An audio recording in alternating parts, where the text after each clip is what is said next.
Welcome to Closer to Venus. I'm Johnny Burke, and today's guest is Kathy Zablotzky. She is an animal communicator, tarot card reader, Reiki Master, and author of 2 children's books. Today we'll be talking about animals who have passed over, what they've taught Kathy about life on the other side, and the connection that they still have with their families here. Kathy, welcome to the program. It's good of you to have me. Thank you. So you are an animal communicator, a tarot card reader, and a Reiki Master. Which one of those disciplines actually came first?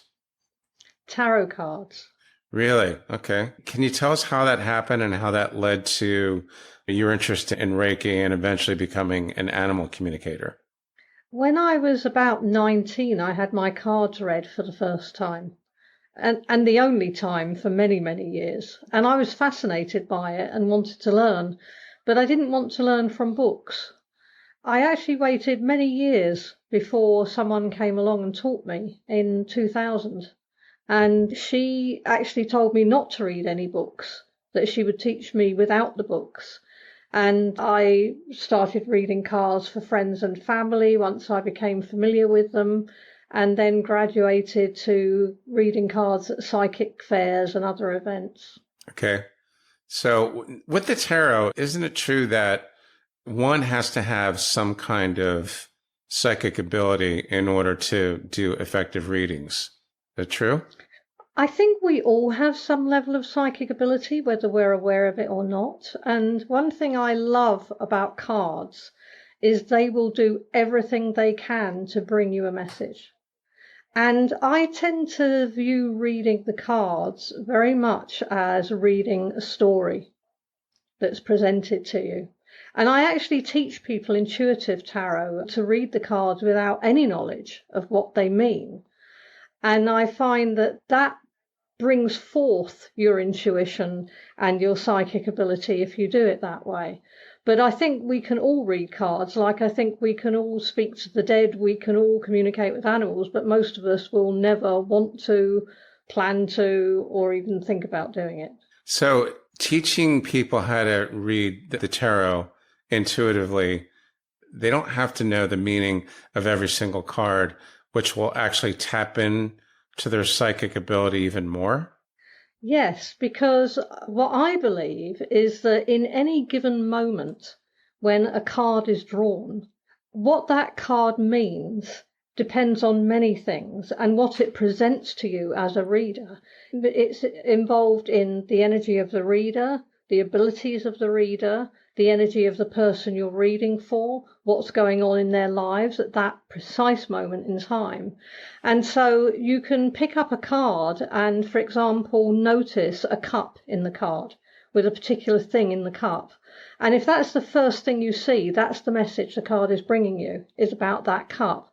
But the same card might have a moon in the background. And when you draw the card, you're drawn to the moon. And it's because for that reading, at that moment, for that person and that reader, the moon is the important thing in that card. I actually think people are limited when they use the books. So you would suggest that they do not read books and they get a teacher that, like you had, that said, do not read the books because that will probably not be a good influence. Is that correct? I think a lot of people find the books very useful at the beginning, that they want to know the meaning of the card. And for some people, that's a better grounding. The people I teach intuitive tarot card reading to are usually people who've struggled with that method, or people who've been reading cards for a long time and want to allow themselves to be more open to interpreting the cards. The average person that doesn't have any experience with the cards, it does seem very esoteric and a bit complicated, but one of my guest speakers a while back described the tarot as a book of ancient knowledge, of ancient wisdom, rather, hidden in plain sight. Is that accurate? I think that can be accurate, but I also think the cards are very, very flexible, and they can be very direct and in the moment of just, here is what's happening now, here's what has to happen, here's what needs to change. But I also agree with that description because the cards are an incredibly flexible tool and can be used in many ways. So part of what you'll get in a reading depends on what the reader wants to look for in the cards as well. And that's why I say it involves the energy of the reader, the person being read, and whatever's going on in the moment. That same speaker told me that one of the reasons he brought up the description of ancient wisdom, a book of ancient wisdom hidden in plain sight, was because some maniacal dictator could not order the books burned because there were no books. It's a deck of cards, which I thought was actually pretty interesting, to say the least. At what point did the work with the Reiki come in, and how did that play a role in you eventually becoming an animal communicator? The Reiki came in probably about 5 years after I first learned tarot. And it was a sequence of events. I decided I wanted to become a homeopath, and I started college. And I was at the college and everybody was talking about Reiki. And it turned out the previous year, the first year students had had a teacher who was also a Reiki Master. And she had taught Reiki to pretty much everybody there. And so they were all practicing Reiki. And I'd never heard of it before. I then found out that my vet was a Reiki practitioner.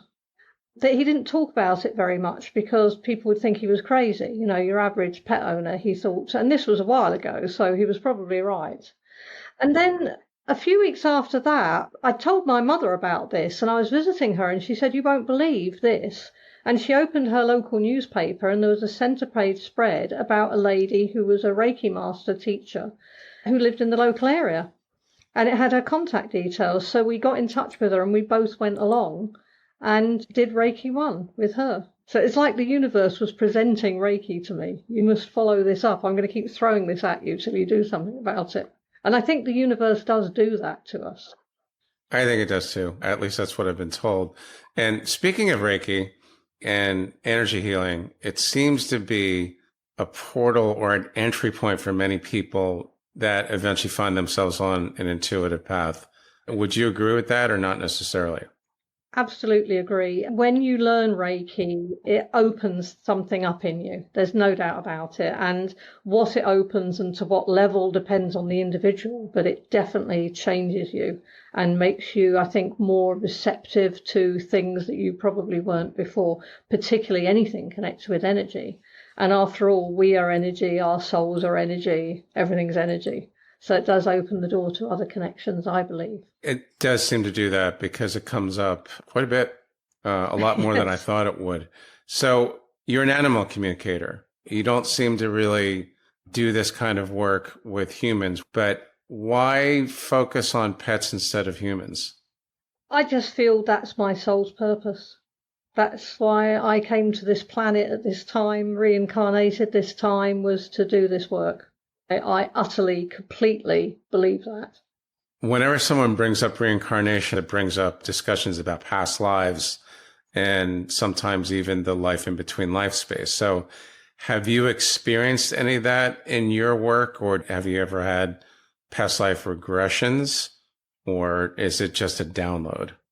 I've had a past life regression, which was very interesting because what I was told, I had previously been told by a psychic about a past life. I was told the exact same thing by someone entirely different in a different place who didn't know what I'd been told previously. But animals have talked about this so much. I communicate with animals who are living as well as the ones who passed over. And it's not uncommon for my clients to ask their animal, "Have you been with me in a previous life?" And very often the answer is yes, they have. Now, when you communicate with the animals, is it a verbal thing? Is it in English? Or again, how does that happen? It's non-verbal. I do liken it very much to mediumship. Really, every medium is an animal communicator, or could be. And every animal communicator could do mediumship. We can all communicate with our guides. You know, it's the same process. It's what we're drawn to do and what we feel comfortable with. I know mediums who don't feel comfortable communicating with animals. They always feel like it's not really their thing to do. And I feel very much that way about mediumship. I don't feel like it's what I'm supposed to do. But they are very, very similar. So it's a telepathic communication. What I pick up and what most animal communicators pick up is words traveling through our mind like our own thoughts. which can be very difficult when you first start doing this, because you spend all your time thinking, well, that was me. And it takes time for you to learn that it's not you, it's the animals. Sometimes I hear voices of the animals. More often I hear a mixture of the two. For a long time I didn't hear voices, but then I started to. They send images as well, so I'll get an image in my mind of something which can be used to back up something they're saying, or very often I get images as a verification. When I tell the family member who I'm doing the reading for about an image, they'll go, "Oh my God, I know it's them now," because the image is something very important and personal to them. And then they can also give you feelings. They can engage all your senses, taste and touch and smell, or they can just give you feelings, like you might just feel that an animal's not being direct with you because maybe they're worried about what their family might think about what they're going to say, that kind of thing. They don't like to upset us. So is there anything that you've learned from the animals that have passed over that you might not have learned from a human? I don't know, because I don't make a habit of communicating with humans on the other side. Certainly the animals have shown me that there is such a thing as the Rainbow Bridge. I've been connected with animals as they've passed, and so they've let me be a part of that experience, which has been amazing to be allowed to be part of that. So they've shown me what happens at the point when they leave their bodies and where they go. They describe what it's like over there, that kind of thing. But I'm quite sure that a medium probably gets similar information, if not the exact same information. So this place that they go to when they pass, when they leave this life, do they commingle with the human souls that have passed, or is it just a different place altogether? Well, this is interesting. Now, this can be seen as controversial, but I've been given proof by them that all souls are the same. So we can choose to come back as a human, or we can choose to come back as an animal. So there is no different place. Really? When I communicate with an animal on the other side, they present themselves to me as the animal that the family member I'm reading for knew. But they don't have to do that because they don't have a physical form anymore. They're not a dog or a cat or a horse or a person. They're just a soul on the other side. But they do present themselves as who they were for the reading. There have been reports of near-death experiences where pets have been seen on the other side as human. Has your work given you any insight into that? Well, I know that we can come back as any species we want, because I was given proof during a reading. I have Bernese Mountain Dogs. I've had them for many years. And I had a female Bernese Mountain Dog called Kira. This was about 10 years ago now. And I had a friend in America. She became a friend over time during readings. And she had Bernese Mountain Dogs, and she had a boy called Tanker. And during a reading, Tanker told me that he and Kira had been married as humans in a past life. And we didn't follow this up at the time, but Kira passed away, and then about a year later, Tanker did. And my friend asked for a reading with Tanker, and she started asking him about this life.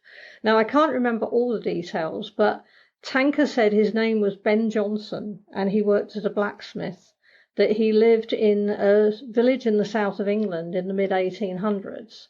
And he gave me two names, Alice and Little Benny. And I went online and looked this up after the reading, and the blacksmith keep records back to the 1800s, and I found him. His eldest son was Benjamin, Little Benny. His second youngest daughter was Alice. He lived in a village called Hawksworth in Kent in the south of England, and he was working as a blacksmith in the mid-1800s. Everything he said checked out. So I absolutely believe that we can come back as whatever species we want. Okay, so in my next life, if I want to come back as a jaguar, only because they have the strongest bite, I'll be able to do that. Yeah, but we don't normally come back just because something has something. We usually come back to learn lessons. We pick the species. And it's interesting in my work because a lot of people try to humanize their pets. And the thing I've learned from them is that if I decide to come back as the horse, It's because I want to experience being a horse with all the instincts of a horse, with all the abilities of a horse, with all the things that a horse is. And to treat me as a human being is not honoring the species I chose to live as in that lifetime. So you mentioned something about reincarnation. How did you learn how pets actually reincarnate? They told me. They've talked about it so often, and it's through people asking questions during readings. I mean, I didn't expect when I started doing this to spend so much of my time communicating with animals who passed over. I assumed that might happen, but mostly it'd be animals here. But a lot of people want to communicate with their animals who passed, very often to say they're sorry. You know, the whole guilt and regret thing, we're very, very good at that when we lose somebody who's dear to us. And people want to communicate with them and apologize and make sure they're okay. And so I discovered that I probably spend 30% of my time communicating with animals who passed over. And the family members will ask them, have you been with me before? How many past lives? Can you describe any of them? And so I've had so many readings where they've described past lives, that they've been maybe a dog as well in a past life, and what life the person was living. It's a very common thing in my work to be talking about past lives and reincarnation. And the other question that comes up is people will ask their passed over pet, are you going to come back? It's surprising how often they come back. It would make sense if, as you're saying, all souls are the same. According to mediums, when they talk about past lives and reincarnation and life between lives, any foray or any experience into any of those realms would have to be very similar to that of animals if, like you say, we could come back as a human, or we can come back as an animal, or maybe even a non-human, like an extraterrestrial. What kind of things that really come to mind that you've learned from the animals, the ones that are living or the ones that have passed? In terms of that kind of thing, many of them have told me is when we pass over on that side, there is no time. It's a human construct, time. We created this thing, and because we have a beginning and an end, we're sort of obsessed with this timeline thing. And so animals have told me that they can come into any part of the timeline that they want to. And I'm sure this is true for people too. And also, interestingly, they've also said that there are other civilizations out there and they can reincarnate on Earth, or they can reincarnate where there are other living beings. It doesn't have to be here. Right, which is pretty much the same with people. And nowadays, I'm hearing a lot more about reincarnating from places other than Earth, put it that way, as far-fetched as that might sound. The other thing I wanted to ask about the communication with the animals, can they actually understand us when, you know how people talk to their pet, their dog, or their cat, and they're thinking they can't understand me, but my guess would be that they actually can. What are your thoughts? They absolutely can. The problem is they tend to tune us out a lot. An example I usually give of this is if I'm in the kitchen and Teddy comes in, I immediately start, oh, hello, Teddy. Hi, baby. I'm just making some dinner. I won't be very long. I'll do your dinner soon. Blah, blah, blah, blah, blah. How are you? Blah, blah, blah. And they tune us out because we talk all the time. And if we didn't talk so much, it would be more obvious that they can understand us because we'd see it. But because a lot of the time they're like, yeah, they're not really listening to us anyway. They're smart, in other words.